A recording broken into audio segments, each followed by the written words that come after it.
लखनऊ के मलिहाबाद इलाके में पुलिस की ओर से बड़ी कार्रवाई की गई है। एक घर से भारी मात्रा में असला और सैकड़ों कारतूस बरामद किए गए। सलाउद्दीन नाम के व्यक्ति के घर में मिली हथियारों की खेप अत्यंत घातक और प्रतिबंधित कैटेगरी के बरामद किए गए हैं। असले 3 थानों के फोर्स ने संयुक्त सर्च ऑपरेशन चलाया। पूरे इलाके में सुरक्षा व्यवस्था सख्त हो गई है। कई अहम सुराग मिले हैं। असलों के सप्लाई और नेटवर्क खंगालने में जुटी है एटीएस की टीम। तो बड़ी खबर आपको बता रहे हैं, जहां सलाउद्दीन नाम के व्यक्ति के घर से मिली हथियारों की खेप, अत्यंत घातक और प्रतिबंधित कैटेगरी के असले बरामद किए गए। तो 3 थानों की फोर्स ने संयुक्त सर्च ऑपरेशन चलाया है और ये तस्वीरें भी आप देख सकते हैं। यहाँ पर पूरे इलाके में सुरक्षा व्यवस्था सख्त है। कई अहम सुराग मिले हैं एक घर से, जहां पर अत्यंत घातक असले बरामद होते हैं। अब असलों की सप्लाई और नेटवर्क को खंगालने में इस समय एटीएस की टीम जुटी है।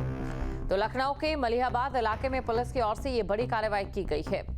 कहां तक इन हथियारों की सप्लाई की जा रही थी। एक घर से भारी मात्रा में असला और सैकड़ों कारतूस यहां से बरामद किए गए हैं। तो सलाउद्दीन नाम के व्यक्ति के घर से यह हथियारों की खेप मिली है और इसी खबर पर अधिक जानकारी के साथ संवाददाता शुभम पांडे हमारे साथ जुड़ चुके हैं। शुभम, 3 थानों की पुलिस की ओर से संयुक्त ऑपरेशन चलाया जाता है और यहाँ पर एक बड़ी सफलता हाथ लगती है, लेकिन बड़ा सवाल अभी भी यही कि आखिरकार इनका नेटवर्क कहाँ तक था।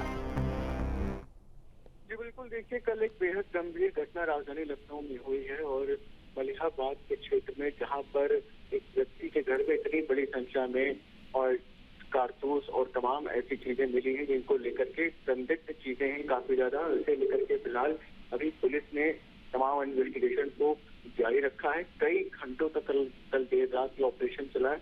रहीमाबाद समेत कई थानों की पुलिस फोर्स वहां पर मौजूद रही। घर से सैकड़ों की स्थिति में कारतूस और प्रतिबंधित असलहे मिले हैं। सूत्रों के मुताबिक जो बरामद हथियार हैं वो भी बेहद खतरनाक और आधुनिक हैं। सर्च ऑपरेशन खत्म होने तक हथियारों की खेप की कई बड़ी संख्या में वहां पर नजर आए। साथ ही साथ हालांकि इस पूरे मामले पर पुलिस अधिकारियों की तरफ से भी फिलहाल किसी भी तरीके से जो तमाम चीजें कही जा रही हैं कि अलग अलग चीजों को लेकर के सोर्सेस की तरफ से जानकारी आ रही है कि अभी फिलहाल पुलिस की इन्वेस्टिगेशन इसे लेकर के जारी है। और गौरतलब है कि कल ही मुख्यमंत्री योगी आदित्यनाथ की तरफ से अभी कुछ दिन पहले एक बड़ी बैठक की गई थी उत्तर प्रदेश के तमाम पुलिस अधिकारियों के साथ, जिसमें साफ तौर पर कहा गया था कि आने वाले दिनों में मुहर्रम और सावन के पावन पर्व को लेकर के किसी भी तरीके से प्रदेश भर में माहौल खराब ना हो। साथ ही साथ ये सुनिश्चित किया जाए कि किसी भी तरीके से जो जातीय संघर्ष होता है वो कहीं पर ना हो। लिहाजा इन तमाम चीजों के मद्देनजर लखनऊ पुलिस अलग अलग उन तमाम संवेदनशील इलाकों में छापेमारी कर रही थी और उसी दौरान ही ये मलिहाबाद में स्थित सैफुल्लाह के घर पर ये तमाम चीजें मिली हैं, जिसके बाद पुलिस फिलहाल अभी इस पूरे मामले को लेकर के इन्वेस्टिगेशन को आगे बढ़ा रही है। बताया जा रहा है कि तमाम हर पहलू पर पुलिस की नजर है और सलाउद्दीन के घर से जो कि भारी मात्रा में असलाह और कारतूस बरामद हुआ है, जो निश्चित तौर पर उन तमाम चीजों पर पुलिस अभी काम कर रही है। इन्वेस्टिगेशन आगे बढ़ रही है कि आखिर इन चीजों के माध्यम से क्या कुछ प्लानिंग थी। क्या ऐसा तो नहीं कि प्रदेश भर में माहौल खराब करने का प्रयास किया जा रहा है, क्योंकि मुहर्रम और सावन का पर्व दोनों ही लगभग एक आसपास ही पड़ने वाला है। तो ऐसे में मुहर्रम का जुलूस और सावन पर्व के दौरान तमाम जगहों पर कांवड़िए यात्रा निकालते हैं, तो तमाम ऐसी चीजें रहती है, संवेदनशील इलाके रहते हैं जहाँ पर इस तरह की घटनाओं की पॉसिबिलिटीज रहती है। लिहाजा ऐसे में पुलिस सख्ती के साथ अलग अलग जगहों पर अपनी नजर बनाए। बिल्कुल, पुलिस अलग अलग जगहों पर दबिश दे रही है। शुभम, देखिए एक और सवाल, क्या इस घर में असलों का या फिर अवैध हथियारों का निर्माण भी किया जाता था, या फिर ये घर एकमात्र एक तरीके का लिंक पॉइंट था? बिल्कुल, देखिए तमाम महत्वपूर्ण के जवाब अभी फिलहाल पुलिस की तलाश रही है, क्योंकि कल देर रात जब ये पूरा ऑपरेशन चला है तो करीब कई थानों की पुलिस वहाँ मौजूद रही। जिस घर में ये तमाम चीजें मिली सलाउद्दीन के घर पे, वहाँ पर भारी मात्रा में असलाह और कारतूस बरामद हुआ है और ये भी बताया जा रहा है कि आधुनिक हथियार भी मिले हैं। तो ऐसे में कि ये अगर सामान्य तौर पर देखा जाए तो ये बिल्कुल किसी भी तरीके से ये घटना सामान्य नहीं कि आधुनिक हथियारों को वहां पर होना कहीं ना कहीं बड़ी साजिश की भी आशंका जताई जा रही है। तो फिलहाल अब देखना होगा कि क्या कुछ पुलिस मामले में निकल करके आता है, क्योंकि पुलिस हर एक तमाम बिंदु पर नजर बनाए हुए है, जिससे कि किसी भी तरीके से अगर कोई साजिश अगर इन तमाम चीजों को लेकर के की जा रही है तो उसका समय रहता है। बिल्कुल, शुक्रिया तमाम जानकारी को दर्शकों तक पहुंचाने के लिए। नोएडा के सेक्टर 113 थाना क्षेत्र में पुलिस और बदमाश के बीच मुठभेड़ हुई है। मुठभेड़ में फराज नामक बदमाश फराज नाम के बदमाश को गोली लगी है और हालत गंभीर बताई जा रही है। घायल बदमाश के खिलाफ 1 दर्जन से ज्यादा आपराधिक मामले दर्ज है। आरोपी मोबाइल स्नैचिंग की वारदातों को अंजाम देता था। पुलिस ने मौके से 1 तमंचा, 1 स्कूटी और 6 मोबाइल बरामद कर लिए हैं। एडीसीपी सुमित शुक्ला ने इसकी जानकारी दी। आरोपी लंबे समय से पुलिस के रडार पर था। घायल आरोपी को अस्पताल में भर्ती कराया गया है और आगे की कार्रवाई जारी है। बड़ी खबर आपको बता रहे हैं, पुलिस ने मौके से 1 तमंचा, 1 स्कूटी और 6 मोबाइल भी इसके पास से बरामद किए। बदमाश को गोली लगी है और हालत गंभीर बताई जा रही है। घायल बदमाश के खिलाफ 1 दर्जन से ज्यादा आपराधिक मामले दर्ज है। आरोपी मोबाइल स्नैचिंग की वारदातों को अंजाम देता था। पुलिस ने मौके से 1 तमंचा, 1 स्कूटी और 6 मोबाइल बरामद कर लिए हैं। एडीसीपी सुमित शुक्ला ने इसकी जानकारी दी।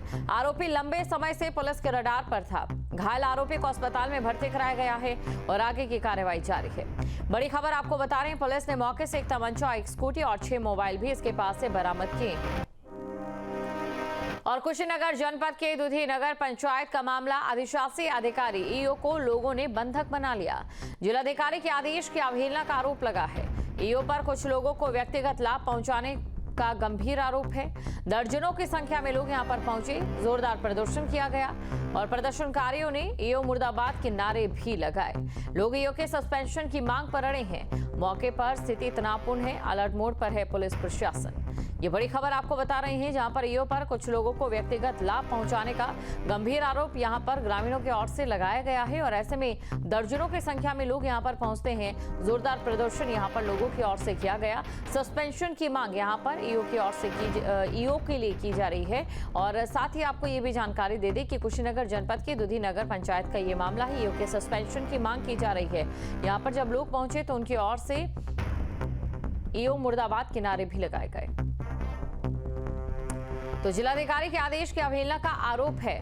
बड़ी खबर आपको हम बता रहे हैं, ईओ के सस्पेंशन को लेकर मांग यहां पर की जा रही है। ईओ पर कुछ लोगों को व्यक्तिगत लाभ पहुंचाने का गंभीर आरोप लगा है। दर्जनों की संख्या में लोग यहां पर पहुंचे, जोरदार प्रदर्शन किया गया। प्रदर्शन यहां पर लोगों की ओर से किया गया। सस्पेंशन की मांग यहां पर ईओ की ओर से ईओ के लिए की जा रही है। और साथ ही आपको ये भी जानकारी दे दें कि कुशीनगर जनपद की दुधी नगर पंचायत का ये मामला है। ईओ के सस्पेंशन की मांग की जा रही है। यहाँ पर जब लोग पहुंचे तो उनकी ओर से ईओ मुर्दाबाद के नारे भी लगाए गए। तो जिलाधिकारी के आदेश की अवहेलना का आरोप है। बड़ी खबर आपको हम बता रहे हैं, ईओ के सस्पेंशन को लेकर मांग यहां पर की जा रही है। ईओ पर कुछ लोगों को व्यक्तिगत लाभ पहुंचाने का गंभीर आरोप लगा है। दर्जनों की संख्या में लोग यहां पर पहुंचे, जोरदार प्रदर्शन किया गया। जहां भक्ति है हर शब्द में, कथाओं में छुपे हैं दिव्य रहस्य और ज्योतिष देता है जीवन को दिशा। धर्म से जुड़ी हर बातों को जानने के लिए हमारे चैनल स्तुति को सब्सक्राइब करें। चैनल पर जाने के लिए इस लिंक पर क्लिक करें।